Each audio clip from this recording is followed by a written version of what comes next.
할렐루야. 주님의 이름으로 여러분들을 축복합니다. 오늘 하나님께서 우리에게 주시는 말씀은 출애굽기 39장 32절에서 43절까지 말씀입니다.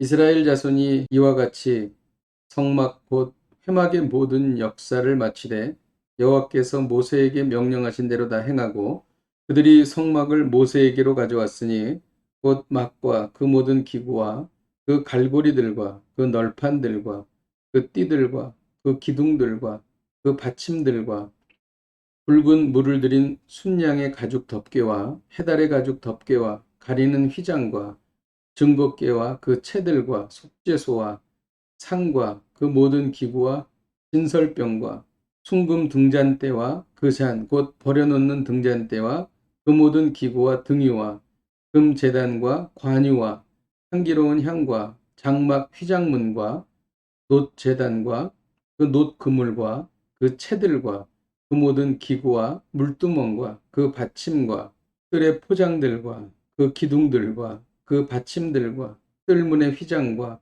그 줄들과 그 말뚝들과 성막꽃 회막에서 사용할 모든 기구와 성소에서 섬기기 위한 정교한 옷, 곧 제사 직분을 행할 때에 입는 제사장 아론의 거룩한 옷과 그의 아들들의 옷이라. 여호와께서 모세에게 명령하신 대로 이스라엘 자손이 모든 역사를 마침에 모세가 그 마친 모든 것을 본즉 여호와께서 명령하신 대로 되었으므로 모세가 그들에게 축복하였더라. 아멘.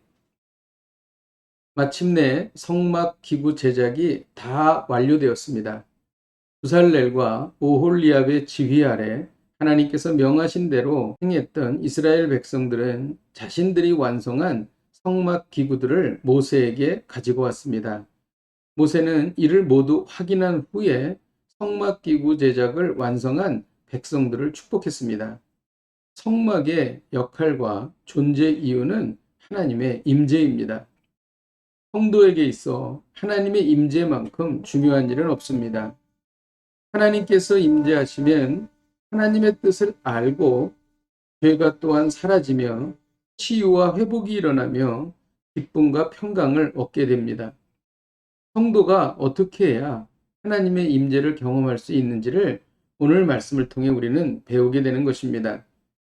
32절에 보면 모세에게 명령하신 대로 다 행했다라고 기록합니다. 우리가 하나님의 임재를 경험하려면 하나님의 명령이 무엇인지를 알아야 합니다. 모세는 하나님과 인간 사이에 서서 하나님의 말씀을 전달하고 또 중보하는 역할을 했습니다. 우리가 직접 하나님께 나아갈 수 없습니다. 우리의 죄와 허물 때문입니다. 우리는 중보자이신 예수 그리스도를 통해 하나님께 나아갈 수 있습니다. 우리는 예수 그리스도를 통해서만 하나님의 뜻이 무엇인지를 알 수 있습니다. 하나님의 말씀이 기록된 것은 성경입니다. 우리가 성경을 이해할 수 있는 것은 그리스도의 영이신 성령님께서 우리에게 임하실 때에 깨달을 수 있는 것입니다. 또 성도들은 증거궤와 속죄소를 가지고 나왔습니다.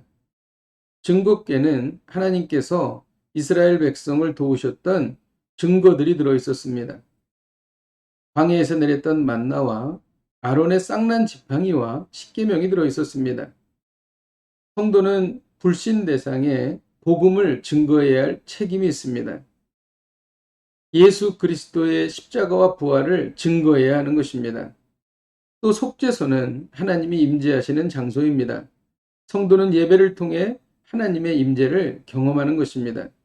그러므로 신앙생활의 가장 핵심적인 책무는 전도와 예배라고 할 수 있습니다. 우리가 또 어떻게 해야 하나님의 임재를 경험할 수 있습니까? 이스라엘 백성들은 하나님의 명령하신 대로 다 순종했습니다. 42절에 여호와께서 모세에게 명령하신 대로라고 말하고 있습니다. 또 43절에는 여호와께서 명령하신 대로 되었으므로 라고 말하고 있습니다.